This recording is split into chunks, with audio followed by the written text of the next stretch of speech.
நான் Amazon கேடிபியில் book publish பண்ண ஆரம்பித்து 3 வருஷம் ஆச்சு. அதாவது லோ கண்டென்ட்ஸ் புக் வந்து 2021 ஜூலைலேருந்து பப்ளிஷ் பண்ண ஆரம்பித்தேன். ஸோ இந்த ஜூலையோட கரெக்டாக நான் வந்து 3 வருஷம் கம்ப்ளீட் பண்ணிட்டேன்.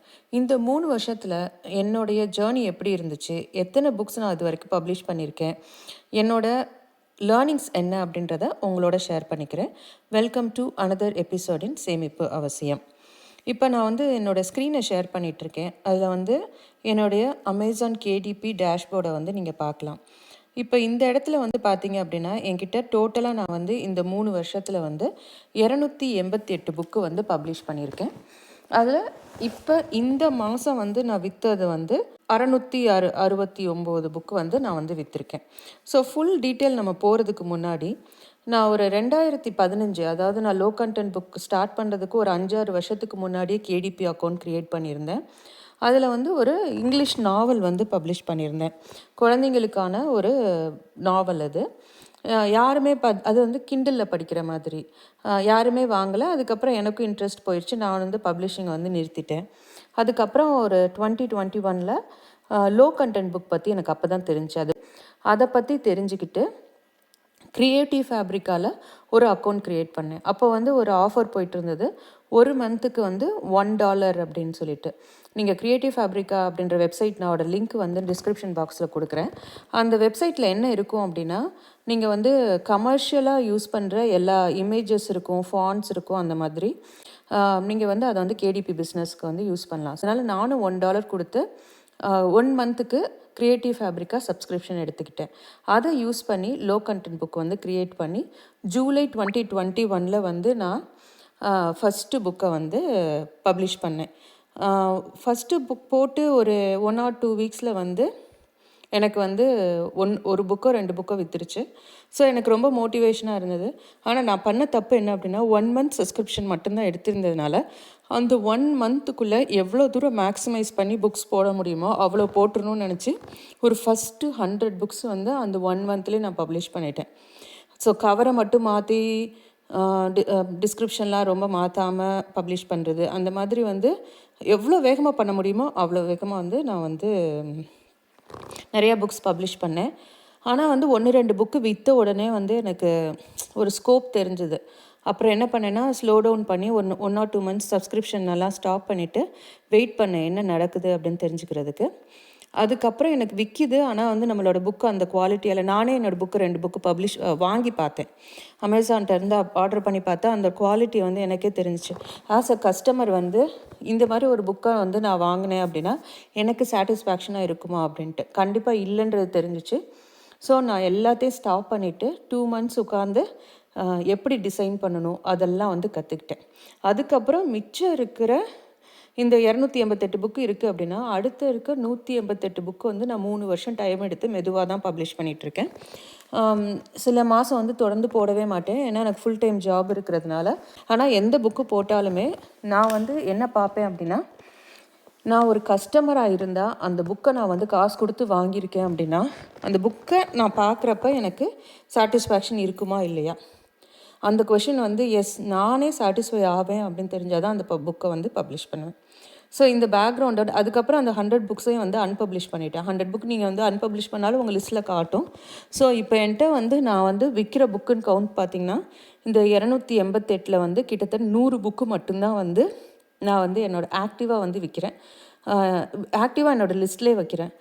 மற்ற 188 புக்கை வந்து ஆல்மோஸ்ட் 100 புக்குக்கு மேலே 200 புக்கு கிட்ட வந்து நான் அன்பப்ளிஷ் பண்ணிட்டேன்.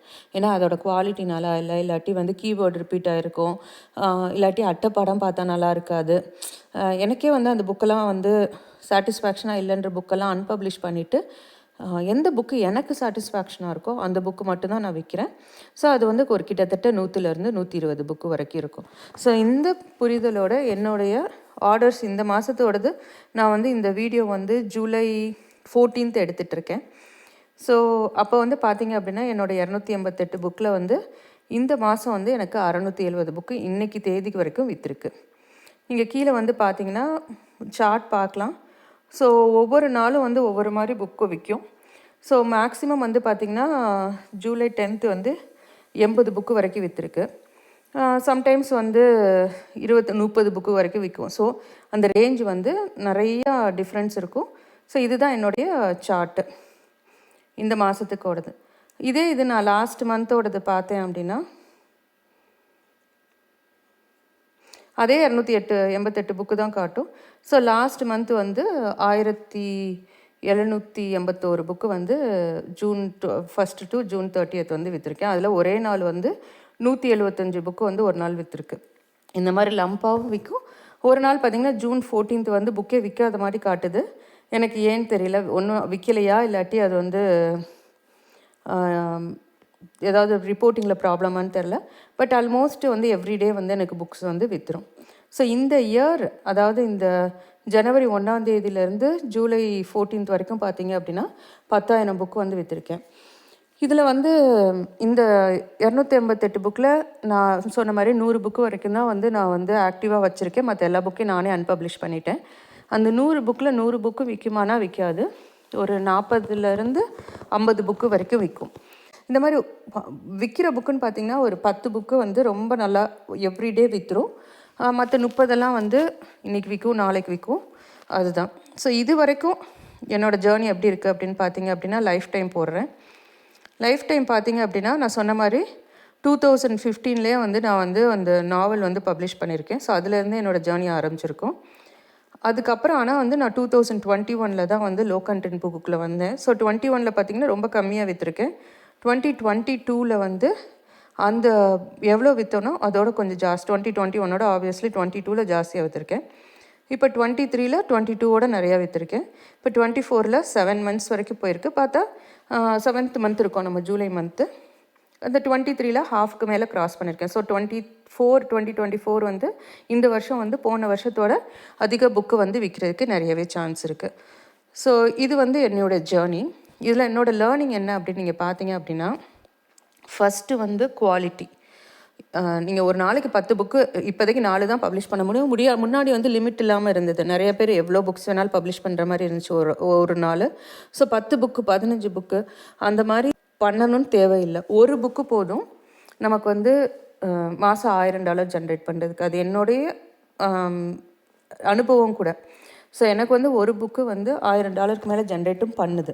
ஸோ நம்ம அந்த ஒரு புக்கை பார்த்துட்டா கூட போதும், நமக்கு வந்து நமக்கான மந்த்லி இது வந்துடும். ஸோ நிறைய புக்கு போடணுன்னு அவசியம் கிடையாது. குவாலிட்டி தான் ஃபஸ்ட்டு வந்து வேணும். அதே மாதிரி கேட்சி டைட்டில், கேட்சி அட்டைப்படம் வந்து வைக்கணும். ஏன்னா அதை கிளிக் பண்ணி மக்கள் வந்து வாங்கணும். வாங்கினதுக்கப்புறம் வந்து அவங்க கையில் அந்த புக்கு போகிறப்ப அவங்களுக்கு வந்து ஒரு சாட்டிஸ்ஃபேக்ஷன் இருக்கணும். நம்ம புக்கை வந்து வாங்கினதுக்கு அவங்களுக்கு வந்து ஒரு சந்தோஷம் இருக்கணும். ஸோ எனக்கு வந்து குவாலிட்டி வந்து மஸ்ட்டு. செகண்ட் வந்து பார்த்திங்கன்னா குவான்டிட்டி. இப்போ நான் ஃபஸ்ட்டு சொன்னேன் குவான்டிட்டியோட நிறைய புக்ஸ் போடுறதோட ஒரு புக்கு போட்டாலும் கரெக்டாக வந்து போடணும் அப்படின்ட்டு. அதில் ஒரு சின்ன இது வந்து நம்ம வந்து ஒரு புக்கு போடுறோம், ஆனால் அது விற்கணும்னு அவசியமே கிடையாது. ஸோ இன்னொரு புக்கு போடணும்.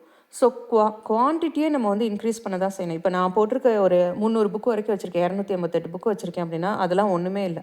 கேடிபியில் இருக்கிறவங்க நிறையா வச்சுருக்குறோம், 2000 புக்கு 3000 புக்கு வச்சுருக்கிறவங்களாம் நான் பார்த்துருக்கேன்.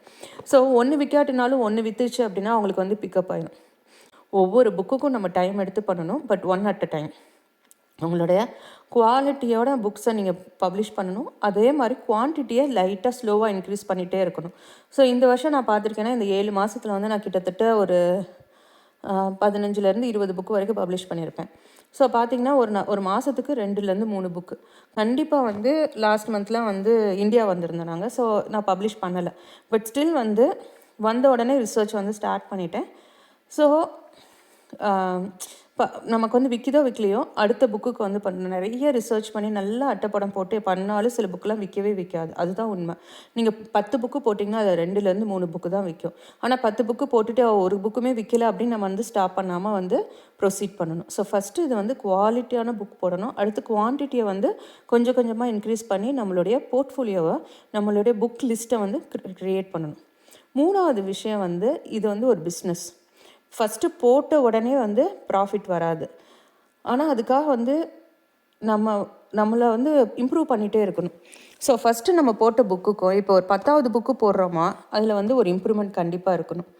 எய்தர் நீங்கள் அட்டைப்படத்தை வந்து நல்லா தெளிவாக க்ரியேட் பண்ணலாம், இல்லை இன்டீரியர் வந்து நல்லா க்ரியேட் பண்ணலாம், இல்லை கீவேர்ட்ஸ் எப்படி ரிசர்ச் பண்ணணும்னு பார்க்கலாம், இல்லாட்டி டைட்டில் எப்படி வைக்கணும், எப்படி டிஸ்கிரிப்ஷன் வைக்கணும், இந்த மாதிரி ஒவ்வொரு புக்குக்கும் வந்து நம்ம வந்து ஒரு சின்ன இம்ப்ரூவ்மெண்ட் சும்மா க்ரியேட் பண்ணிகிட்டே இல்லாமல் ஒரு கற்றுக்கணும். நம்ம இது வந்து ஒரு பிஸ்னஸ் அப்படின்னா நம்ம வந்து அந்த பிஸ்னஸை வந்து நம்ம ஸ்டார்ட் பண்ணுறோம் அப்படின்னா உள்ளே இறங்கி நம்ம வந்து பார்க்கணும். அது மாதிரி வந்து இந்த பிஸ்னஸுக்கும் வந்து கண்டிப்பாக நம்மளுடைய டைம் வந்து தேவை. மெதுவாக ஸ்லோவாக தான் இது பண்ணணும், ஆனால் நம்ம இம்ப்ரூவ்மெண்ட் காட்டிகிட்டே இருக்கணும்.